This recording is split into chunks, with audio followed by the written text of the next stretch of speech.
waiting for people to come in.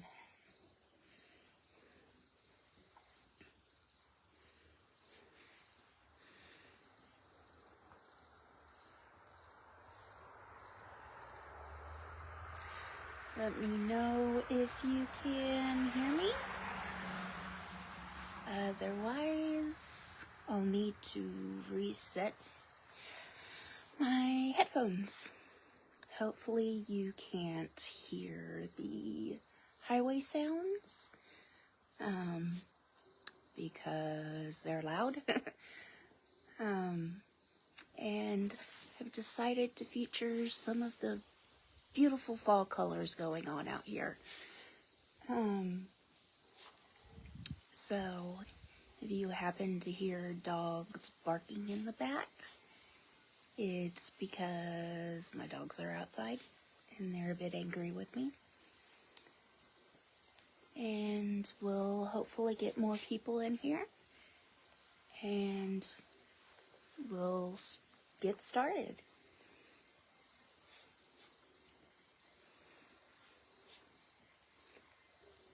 The crickets are still going. It's about 70 degrees out here, but it's cold. It's cold. And a wind. And I don't know how much longer we'll have light, but that is okay.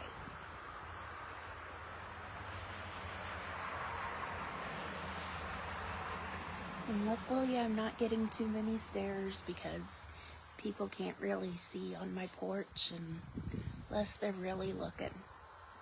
Thank goodness for privacy pines. Plus, let's be honest, they keep people from crashing into my yard.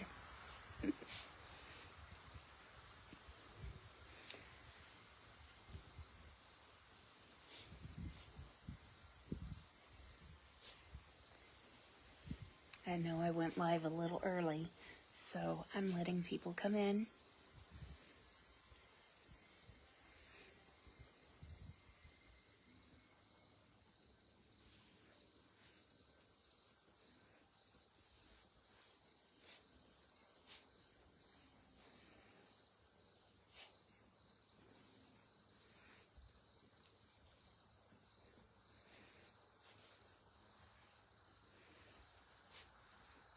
We didn't think we'd have a pretty fall this year, but it turns out we are. The red tree to my side is actually a dogwood, and it's turned quite pretty. I'm really happy for that. My grandmother planted that. She's almost, when she got settled in here, and it's just absolutely beautiful.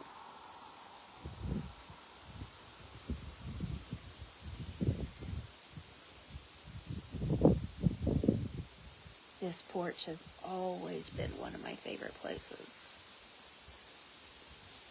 It's funny because I look at it now and can't imagine how we fit most of my family on this porch. It's quite funny.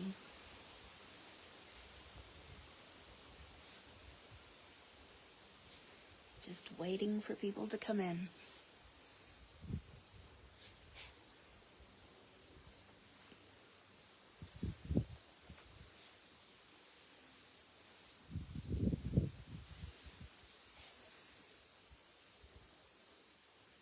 Let me know with the heart if you're here.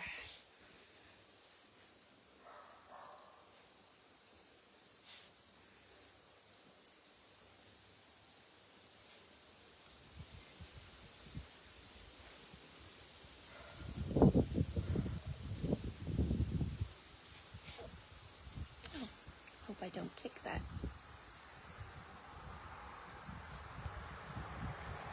I'm hoping that if we're quiet enough, we might spot a deer coming to munch.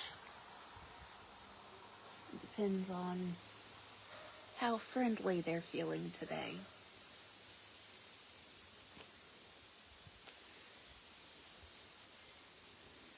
Typically they'll cross the road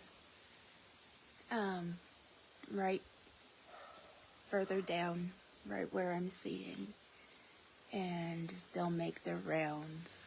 They'll come from my aunt's house down to ours and mine, and there's an oak tree right beside me, and it drops lots of acorns, and, well, it is this year. It's supposed to be a snowy year. We've been dropping lots of acorns, and we'll see how that goes. I always love the lore behind telling what type of season is supposed to be. Like, if there's lots of acorns, it's going to be a bad winter. Persimmons always tell, we always wait every year for the persimmon seeds. Are they going to be forks, spoons, or knives? This year, they're spoons. So, that's the scary part. And once there's a snowfall where in the grass I can track a rabbit, I will be able to tell how many snows we're gonna get. And that'll always be fun. My uncle tends to do it by how many fogs are in August, in the mornings in August. But I think it's a bit unfair because he lives by the river. But that's typically how we compete in our lures. When you can track a rabbit in the grass from the first snowfall, you count how many days to the new moon, and it's supposed to tell you how many snows you're gonna get. And my grandma was the best at it. I'm mediocre at it. The one year I have gotten it perfectly right. Last year I was off by about 10. So, we'll see. I'm not a snow type of person. This is my favorite. I could live this weather every year.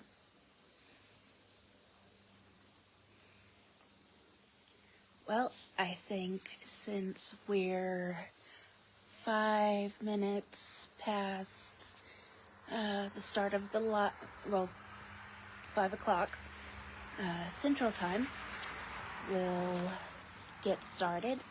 I actually want to start near the end of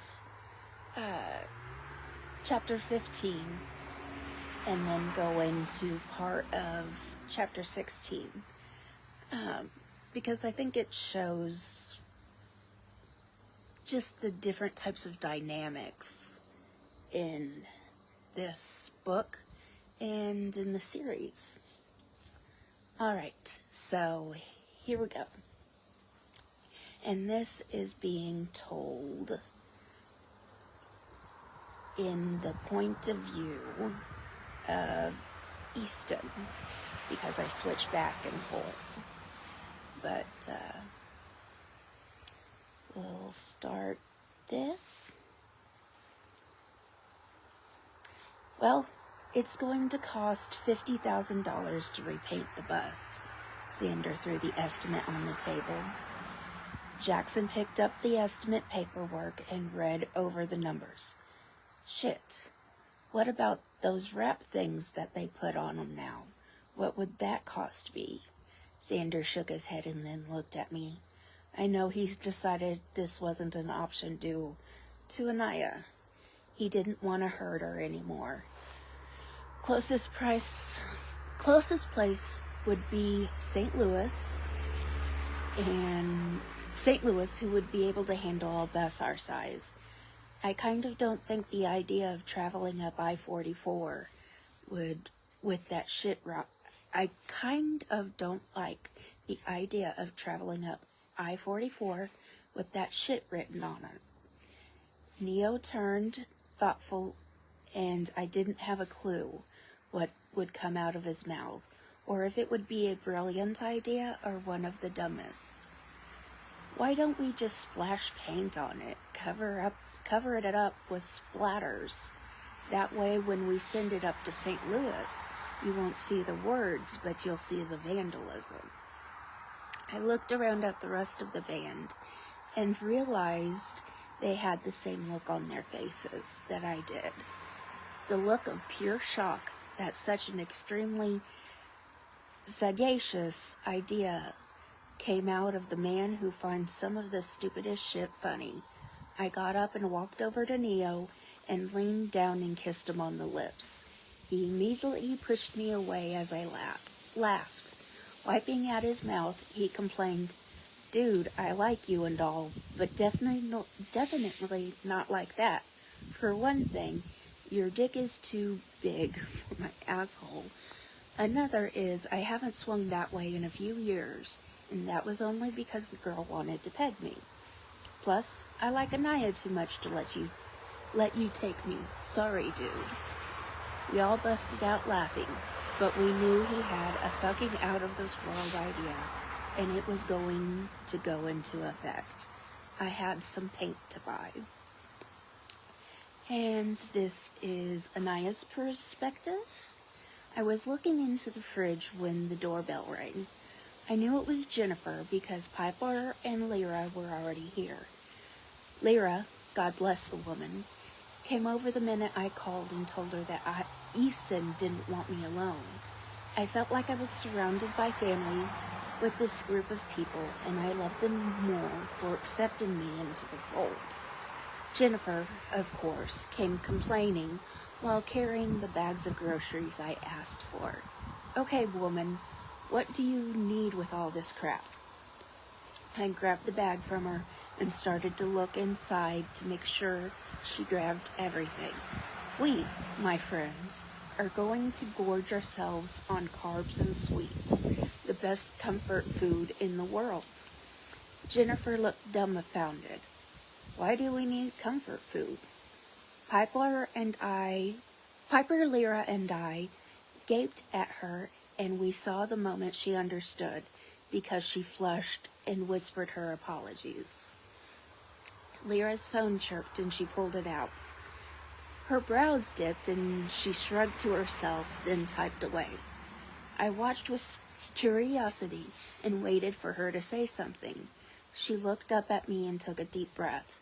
So apparently they are all at a home improvement store buying paint. Easton told us to grab some of his old clothes and get ready to get dirty. She shrugged again. Apparently Neo had a brilliant idea, and we're going to take care of the bus situation before they ship it off to get the paint repaired. My jaw must have dropped at the mention of Neo having a bright idea. I even voiced it. Neo and brilliant idea in the same sentence seem like a huge oxymoron. Jennifer snickered, but we all swung our heads to Piper when she whispered under her breath, "He's actually quite brilliant." My curiosity got the best of me. Okay, so Sin isn't here, and I'm pretty damn sure none of us will say anything, but what's up with you and Neo? I mean, every time I catch y'all looking at each other, in each other's directions, you guys seem to be mentally fucking each other. Piper looked at the rest of the girls, the wheels turning in her head. Once she decided we were safe people to tell, she seemed to steel herself. I truly don't know. He runs hot and cold with me, while I'm just stuck in the hot position for him. Sin made it clear to all the band members long ago that family is off limits. With it being Lyra and me, and then Jackson's brother Tate, it was just common sense that they didn't get involved with each other's family. In the beginning, I was okay with that. I know Lyra and Tate didn't have a problem with it either. Then I grew up a little more and didn't find guys gross. Xander is totally hung up on Sin. I knew it, Jennifer exclaimed. I glared at her to shut her up, and she made the zipper motions on her lips. Anyways, Easton was always distant. Not that isn't explained now. Piper smirked in my direction, and I blushed at the knowledge that he had been hung up on me that long. And Jackson, well, Jackson isn't my type. He's a sweetheart when he's not around Neo, and more around Easton, she sighed. Neo, God, the man just got my motor running, especially when he's behind the drum kit. She looked so sad at the moment, and I just had to wrap her in my arms and give her the comfort I knew she needed from a sisterly figure, but couldn't get from her own sister because her sister's role in the situation. I whispered into her ear, we can't help who our hearts call us to. Look at me. I spent years with the wrong man because I was afraid that no decent man would ever love me, that I was horrible, that I was ugly, that I was a fat slob of a woman. But look at the love I found. I can't live my life without Easton now. I don't want to. She pulled back from me and had a watery smile on her face. Thank you, she whispered. You're good for each other, you know? He smiles more. He talks more. He's always been an enigma, but you drew him out. Lyra walks over to us. She's right, you know. My brother is a completely different person now. Don't get me wrong, he's always been kind and caring soul. Protective, too. But he lights up more because of you. I'm immediately wrapped up in a huge hug by Lyra. Piper, who only had moments ago left my embrace, joined in the group hug with Lyra and myself. If y'all start riding each other's faces, I may just come in my shorts. Neo's voice rings out. We turn and look and see everyone in the doorway, each with a bucket of paint in each hand. I'm particularly drawn to the sweet smile on Easton's face. I shake my head at the comment. So what's with the paint? Neo puts his buckets down and proceeds to run his hands together. Let's get a little dirty. Why does this scare me shitless? Chapter 16. This is Easton's point of view. We were all dressed in ratty clothes and were in my backyard staring at our vandalized bus.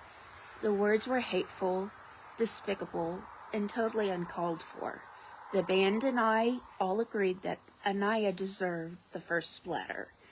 We thought of a few ways to deliver the paint onto the bus.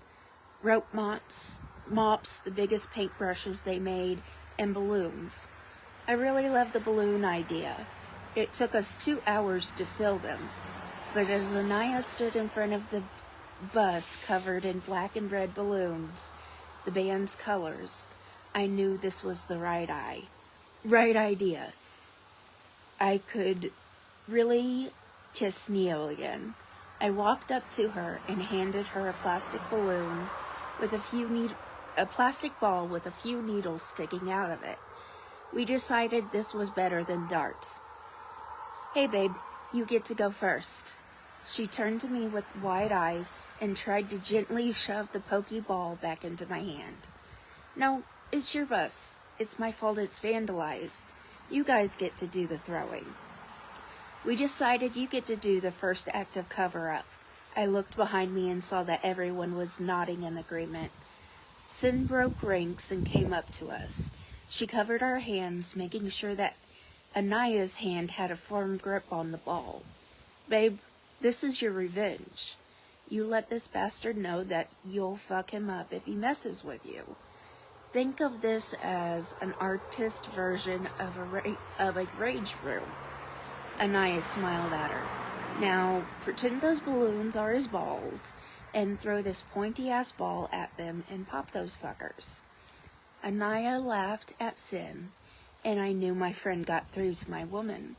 She took a firm grip on the ball and turned towards the bus, walking closer. She let out a fierce yell and threw the ball.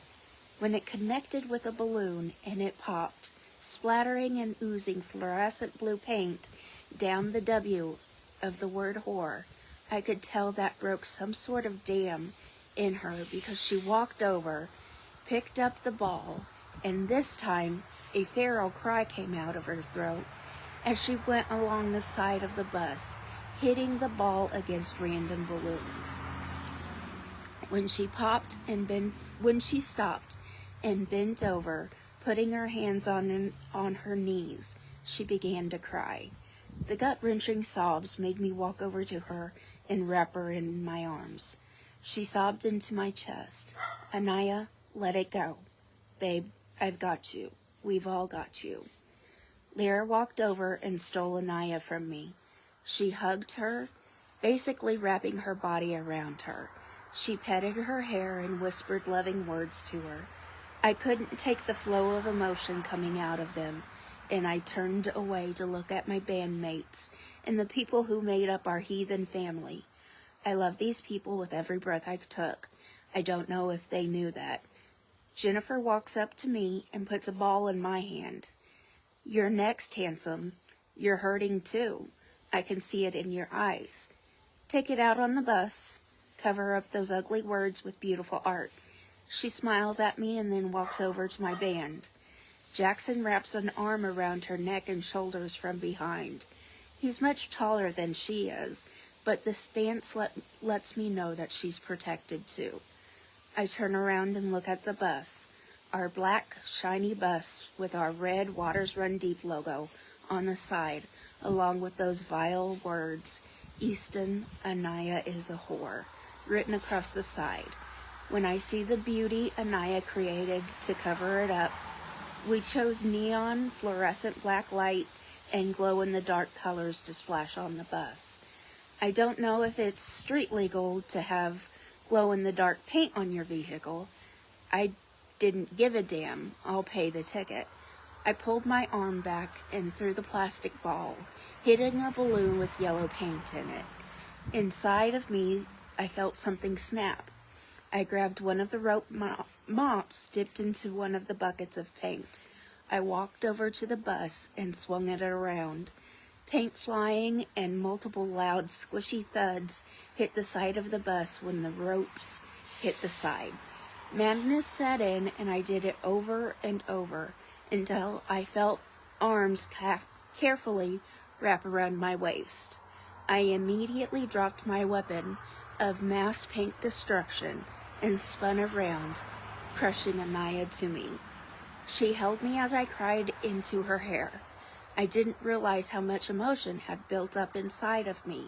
Love, hate, frustration, rage, hurt, pain, exhaustion, all bottled up inside.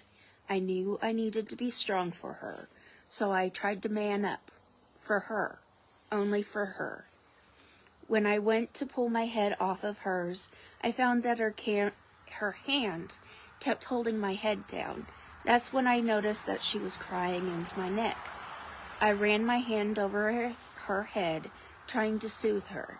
I couldn't control any of this, and it frustrated me. Finally, after a few minutes, she ran her hand down from my head to my back and began to pull away. I looked into her puffy eyes, all the hurt behind her glassy tears, but I also saw love shining through. A watery smile spread across her lips, and then turned to my to our ragtag family. What are you waiting for? Let's get this bitch painted so that we can send her off to get repainted. With those words, the paint was flying, and eventually the bus wasn't the only target. We all were. I knew it was going to take days to get the paint out of my hair after Neo dumped a damn bucket off my head, the brilliant asshole. Well, that is the last of chapter 15 and the first part of chapter 16. And I think that you all will enjoy it. I hope you laughed at some of it. I try to infuse laughter in my dark moments because we all need to kind of laugh at them. I'm a huge advocate for victims of all types of abuse, and it's something I've also experienced, and I want to let the world know that they are not alone, that, they get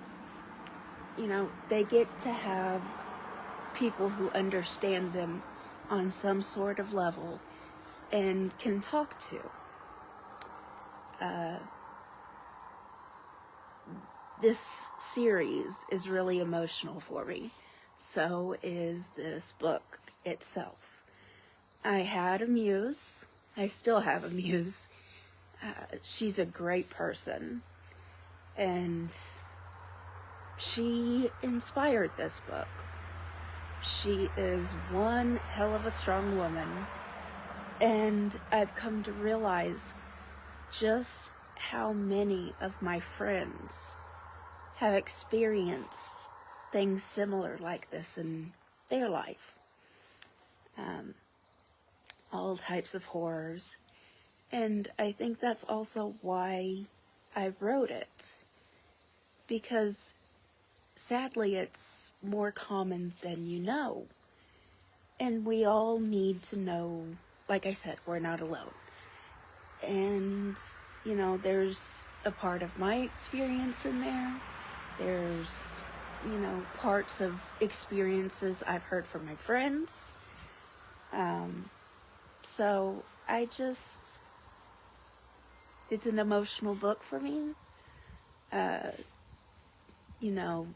Some of these stories will, in this series, they won't all be as dark as this one, but I know part of the storyline for one that I have in my head. It will be dark, and it'll be about as dark as this one.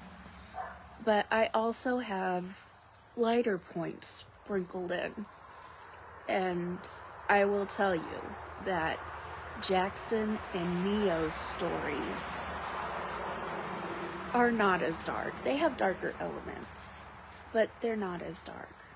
Sin and Xander's stories will be darker.